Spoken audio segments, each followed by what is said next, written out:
Hi everyone, welcome to Shelly Cooks. In today's video we're going to be doing Salsa Verde, and I have a lot of tomatoes that are left over from our garden, the final, tomatoes that came in from the gardens.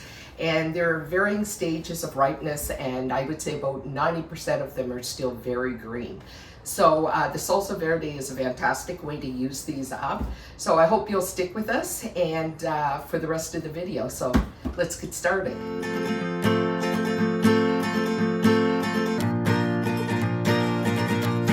We have here our onions, our garlic. These are a variety of tomatoes that are out of the garden. That it's the last haul out of the garden. So they're green ones, there are some yellow, some semi-green, and I'm just trying to use them all up. So what I'm doing here is I just put 2 tablespoons of avocado oil on this in each pan. I put 2 tablespoons on each pan, and on each pan I have onions, garlic. The onions just cut up in chunks like this. Garlic I'm leaving whole because if we cut them up in chunks, since we've got the oven at 425, which is quite high, if we cut them up cut garlic up small, it's likely to burn. Now we do want everything to get a little bit of a char on it. So we're just going to do a little bit of this avocado oil on all of this stuff here. Try to keep like the onions and the garlic more in the center of the pan. You're going to have, of course, with heat distribution, and you're going to have most of the heat on the outside of the pans. So try to keep your onion and garlic more on the inside, so it doesn't get burnt, but it does get a little char on it. So these are going to go in our 425 oven. And I'm putting both of them in at the same time, so on different shelves. After 15 minutes, what I'll do is I'll come in and I'll switch them around. And then while they're in the oven, I'm actually going to roast our poblanos on top of the on the flame. So I'll bring you back to see that. So this Salsa Verde comes together really quickly, and it's a fantastic way to use up your any leftover tomatoes you have from your garden. So my toaster oven is on high, on broil, and I will have to keep a very close eye on that to make sure they don't burn, and then to turn them midway through. Okay guys, our poblanos are nice and charred, as you can see. Whoops. So what I'm going to do now, the pan is still hot, I need to be careful. See how nice and dark that is? And it's on both sides. So what we're going to do now is we're just going to put these in a bowl, and you can cover them up with saran wrap or cover them up with something to keep the steam inside. I'm just going to cover them up with a side plate, and I'll let them steam a bit, and then what that'll do is it'll allow the skins to slip off really well, and I'll take the seeds out, and they'll be all set to add to the other things that we have in the oven, the tomatoes and garlic and onions. I just want to show you how easily the skin peels off this once it's been steamed.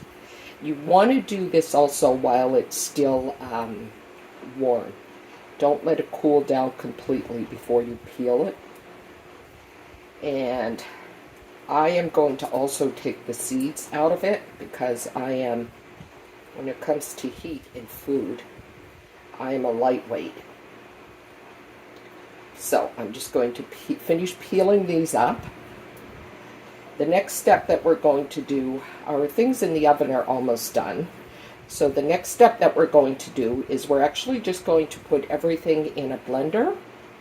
We're going to blend it up. I'll probably only use about maybe 2 of these poblanos in everything that we have in the oven, because these do have to me, they do have quite a bit of heat.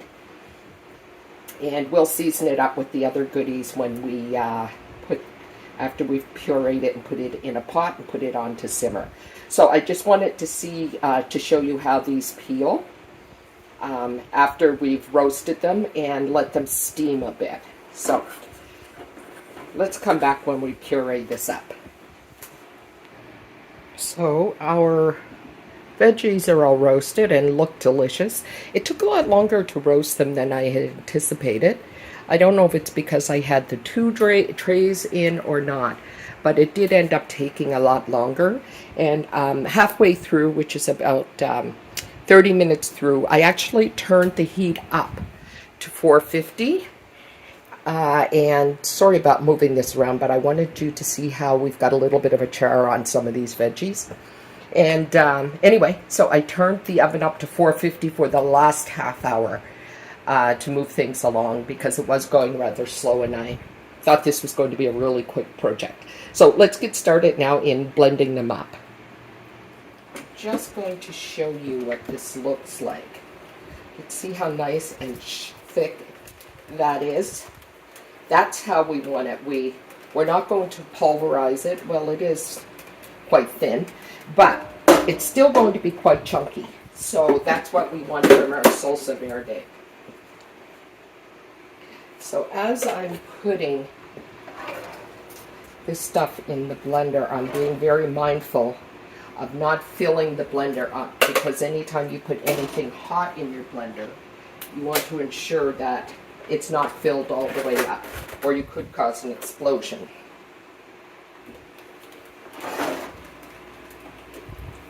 This one looks a little more yellow than the last one because we had more tomatoes in it that were different colors. So we're on to our last batch. I added the Poblano Peppers already to the last batch that I pureed up, or I put in the food processor. It's not really pureed.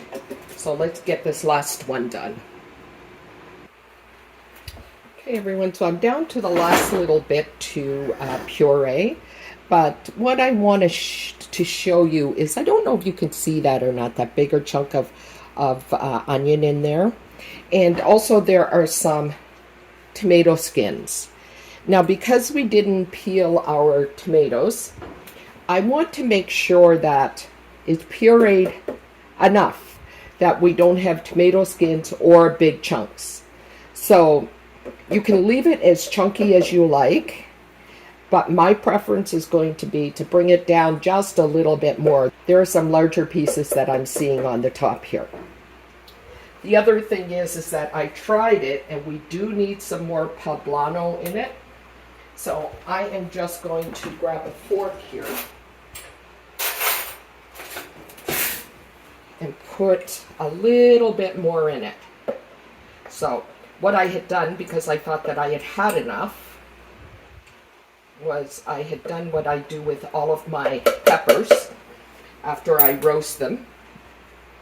I put them in olive oil in a jar and keep them in the refrigerator. So that was the plan for this, but I just tried this to make sure, to see if there was enough heat in there, and there was not. So we're going to pop some more of the poblanos in. Because we removed the seeds from them, that is where most of the heat is, but I do want a little bit of the heat. The other thing we're going to add to this is, this here is a nice big handful of fresh cilantro. So we'll throw that in as well. And this, now we're all going to puree it up really well. Okay, so this is looking really good now. So I just want you to see this. See how nice and green that is from our cilantro? So that's going to add all of that beautiful color into our Salsa Verde. So that looks really nice. Let's just give this a good little stir. Move this around a little bit so hopefully you can see in there. That looks wonderful. So what I am going to do now is I'm actually going to put this on the heat, and I'm going to get my lime juice ready, and this is going to take about, I would say, half a cup. I tend to really like my lime, my salsas quite limey, whether it's salsa verde, regular salsa, or even my guacamole. I like it quite limey, so I will squeeze a cup of lime juice, and I'll start with a half. And I'm also going to add a teaspoon of oregano and 2 teaspoons of cumin and 2 teaspoons of salt and 1 teaspoon of pepper. So that's just to start. Flavors, when you're adding your spices and herbs and things, that's just a base. And from there, we taste and see what else we need. So let's come back in a few seconds. I just wanted to show you guys real quick. Somebody had asked me which books I use, or which recipes, I should say, recipe books I use and that sort of thing. This is a really good one that I use. It's Ball's Complete Book of Home Preserving. And this is a fantastic book to use for canning and home preservation. It's hard to get your hands on a copy of it, actually. I wanted the spiral, excuse me, I wanted the spiral bound one, so I had to wait a while for it to come in a while ago. The other one that I really like is this one here. It's called the Amish Canning Cookbook, and this is really good as well. So just 2 of them that you might like. This recipe that we're doing today is actually in here. So I can link these below if you're interested, and you can take a look at them and see what you think. Maybe, I don't know if libraries carry them or not, that you could maybe go to a library and take a look at it and maybe take it out there. That's something worth looking into anyway. Okay then, so we've added, as I said, I've had it on the stove. I actually had to use my immersion blender again because I still found that it was quite a bit chunky. And so we've added our cumin, we've added our lime, salt, pepper, and oregano. And I'll put the recipe below for you.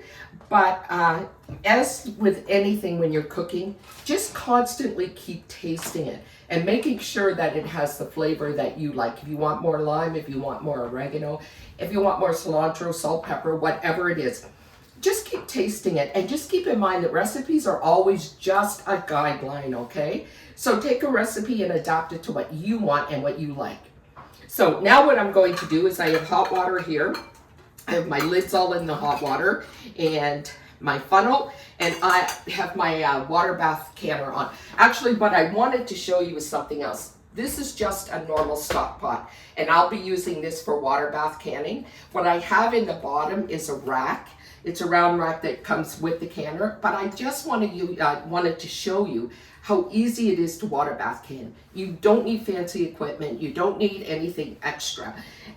This will give me, I will be able to put 2 layers of my half-pint jars in there. And in between each layer, I will put another little rack to separate them. And this stock pot is tall enough to give me that. What I will do is I'll add some vinegar in the stock pot, and adding vinegar to the stock pot is something that I really need to do because we're on, whoops, I'm sorry. Adding vinegar to the stock pot is something that I really need to do because we're on well water, and it'll keep my jars and my pot from getting that white buildup. Okay, so just a couple of little things. You can use it for any pot that you have, you can use for water bath canning. As long as you get 1 inch of hot water over the top of your water bath canner, okay? Over the top of your jars, I should say, that are in there. So let's get started with this. My jars have all been washed and they're nice and clean. They were hot, but they've cooled down a bit. The water bath canner is hot, but it's not overly hot. So I'll show you, I'll do a couple of jars and show you what we need to do here. We're going to leave a 1/2 inch headspace in these jars. This is our debubbler. We're just going to move it around in our jar a bit just to make sure that we have no air pockets. Okay, just move it around a little bit. There we are. And I'll put that in that jar. This is still hot, so it's not overly hot, but it is still hot, and it needs to be because it's going in a canner that has hot water in it.